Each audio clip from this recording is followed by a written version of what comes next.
Hello guys, welcome back to channel. And இன்றைக்கி வந்து முக்கியமான பைக் டாப்பிக்கை பற்றி நம்ம கவர் பண்ண போகிறோம். அண்ட் ஆல்ரெடி நீங்கள் தமிழில் பார்த்த மாதிரி வந்து இன்றைக்கி பைக்ஸோட பிரேக்கிங் சிஸ்டத்தை பற்றி பார்த்துடலாம்.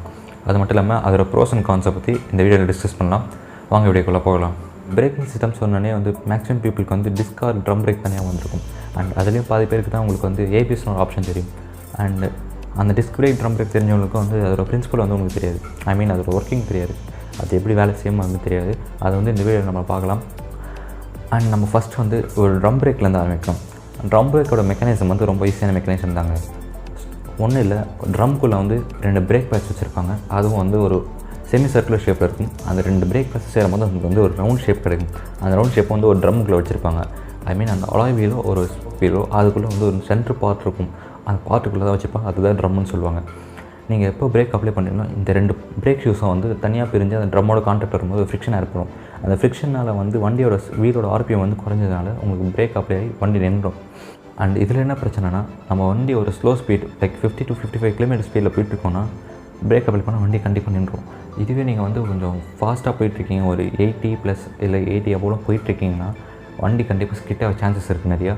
ஏன்னா வந்து இது கொஞ்சம் பவர்ஃபுல்லான பிரேக் கூட அண்ட் கண்ட்ரோல் நம்மக்கிட்ட இருக்காது. அண்ட் இது அட்வான்டேஜஸ் பார்த்தீங்கன்னா வந்து இது ஒரு சர்வீஸ் காஸ்ட் வந்து கம்மியாக தான் இருக்கும். அண்ட் ஸ்பேர் எதனா மாற்றிங்கன்னா கூட அவ்வளோ பிரேக் ஷூட்டோட காஸ்ட் அவ்வளோவா இருக்காது. அது மட்டும் இல்லாமல் நீங்களே கூட அதை சர்வீஸ் பண்ணிக்கலாம்.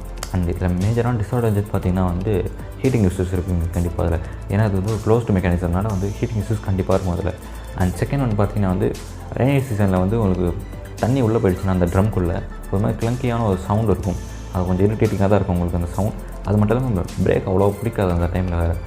ஒரு 5 km அபோவ் நீங்கள் போயிட்டீங்கன்னா அந்த தண்ணிலாம் எவாப்ரேட் ஆகிட்டு உங்களுக்கு வந்து நார்மலாக பழைய போய் பிரேக் வந்து ஒர்க் ஆகும்.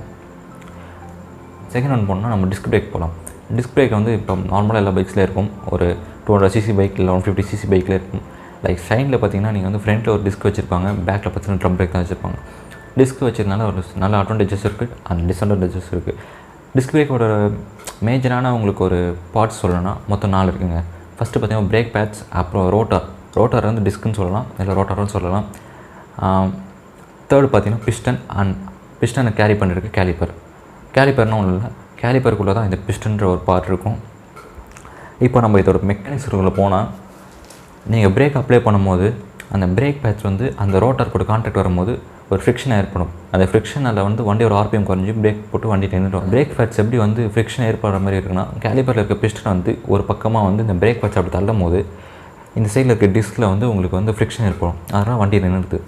இதில் அட்வான்டேஜஸ் பார்த்திங்கன்னா வண்டி நீங்கள் வந்து லைட்டாக நீங்கள் கிளிக் பண்ணாலே போதும் வண்டி நின்றுடும், எவ்வளோ ஸ்பீடில் போனாலும் சரி. அது மட்டும் இல்லாமல் டிஸ்அட்வான்டேஜஸ் பார்த்திங்கன்னா வந்து ஸ்கிட் ஆக நிறைய சான்சஸ் இருக்குங்க. இது நம்மகிட்ட கண்ட்ரோலே இருக்காது.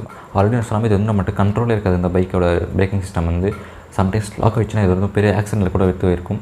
அண்ட் நானும் அதில் வந்து எக்ஸ்பீரியன்ஸ் பண்ணியிருக்கேன். அண்ட் தேர்ட் ஒன் பார்த்திங்கன்னா ஏபிஎஸோட ஃபுல் ஃபார்ம்னா சொல்லணும்னா ஆன்டி லாக்கிங் பிரேக்கிங் சிஸ்டம். இது ஒன்றும் இல்லைங்க, டிஸ்க் பிரேக் தான். ஆனால் அதில் வந்து ஆன்டி லாக்கிங் சிஸ்டம் கொடுத்துருப்பாங்க.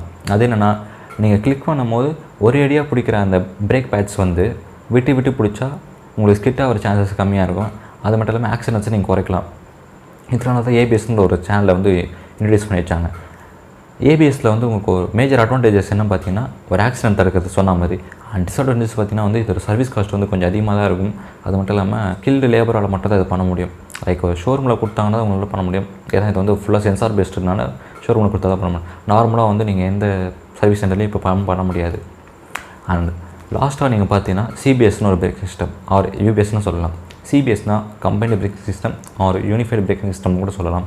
அண்ட் நான் போன வீடியோவில் வந்து ரிவ்யூ பண்ணும்போது யூபிஎஸ் பற்றி நிறைய பேசிகிட்டு இருந்தேன். அண்ட் மறுபடியும் நான் சொல்கிறேன், யூபிஎஸ்னு ஒன்றும் இல்லை, யூனிஃபைட் பிரேக்கிங் சிஸ்டம். அது பேருக்கு ஏற்ற மாதிரி நீங்கள் எந்த பிரேக் அப்ளை பண்ணாலும் சரி அந்த டைமில் வந்து 2 பிரேக் அப்ளை ஆகும். இது ட்ரம்மில் கூட இருக்கலாம், இல்லை டிஸ்கில் கூட இருக்கலாம். இதுனா ட்ரம்மும் டிஸ்க்கும் கம்பைன் பண்ணி கூட யூஸ் பண்ணிக்கலாம். அது பிரச்சனை கிடையாது. இந்த பிரேக்கிங் சிஸ்டம் பொறுத்தவரை என்ன ஒரு அட்வான்டேஜஸ்னால், பிரேக் அப்ளை பண்ணும்போது 2 டயரும் வந்து ஒரு ரேஷியோவில் வந்து நிற்கும். ஏன்னா ஃப்ரண்ட் டயர் 40% பிரேக் பிடிச்சிங்கன்னா பேக் டயர் வந்து ஒரு 60% பிரேக் வந்து ஆக்ட் ஆகும். அதனால் வந்து உங்களுக்கு ஸ்கிட்டிங் சான்சஸ் எதுவுமே இல்லை. அது ஒரு பேசிக்கான சேஃப்டி ஃபீச்சர். BS6 அப்டேட்டில் வந்து கவர்மெண்ட் நாம்ஸ் படி இந்த மாதிரி BS6 அப்டேட்டில் உங்களுக்கு வந்து சிபிஎஸ் ஆர் யூபிஎஸ் சிஸ்டம் கண்டிப்பாக கொடுத்து அவனை சொல்லியிருந்தாங்க. அதனால தான் இப்போ வர பைக்ஸ் எல்லாம் மேக்ஸிமம் பார்த்தீங்கன்னா யூபிஎஸ் இருக்கும் ஒரு நார்மல் வேரியண்ட்டில். அண்ட் என்னை பொறுத்த வரையும் என்னோடய அட்வைஸ் என்னென்னு பார்த்தீங்கன்னா, ஒரு ICC 200cc ப்ளஸ் பைக் எடுக்கிறீங்கன்னா அட்லீஸ்ட் ஒரு சிங்கிள் சேனல் ஏபிஎஸ் ஆச்சு நீங்கள் வச்சு எடுத்துக்கலாம். முடிஞ்சால் டூவல் சேனல் ஏபிஎஸ் வச்சு எடுத்துக்கலாம். அது நல்ல சேஃப்டி ஃபீச்சர் கூட. அண்ட் ஒரு ஸ்கூட்டர் எடுக்கிறீங்கன்னா யூபிஎஸ் சிஸ்டமோடு எடுங்க. அண்ட் டிஸ்க்கும் ட்ரம்மும் யூஸ் பண்ணவே கூடாது அப்படின்னு நான் சொல்லலை, பண்ணலாம். அது வந்து ஒரு நார்மலான லோ சிசி பைக் கண்டிப்பாக யூஸ் பண்ணலாம், தப்பு கிடையாது. அண்ட் இந்த வீடியோ வந்து உங்களுக்கு எல்லாருக்கும் பிடிச்சிருக்குன்னு நினைக்கிறேன். அண்ட் இந்த வீடியோ பிடிச்சா லைக் பண்ணுங்கள். அண்ட் பிடிக்கலாம் டிஸ்லைக் பண்ணுங்கள். ஏன் டிஸ்லைக் பண்ணி கீழே கமெண்ட் பண்ணுங்கள். அண்ட் மறக்காமல் subscribe to our channel. And பக்கத்தில் இருக்க பெல் ஐக்கன் கிளிக் பண்ணிக்கோங்க. அப்போ தான் நான் போடுற ஒரு வீடியோவும் உங்களுக்கு நோட்டிஃபை ஆகும். இல்லை நோட்டிஃபை ஆகலை, ஏன்னா நிறைய பேர் கம்ப்ளைண்ட் பண்ணியிருந்தீங்க என்கிட்ட நோட்டிஃபை ஆக மாட்டேது வீடியோ போடலையான்ட்டு.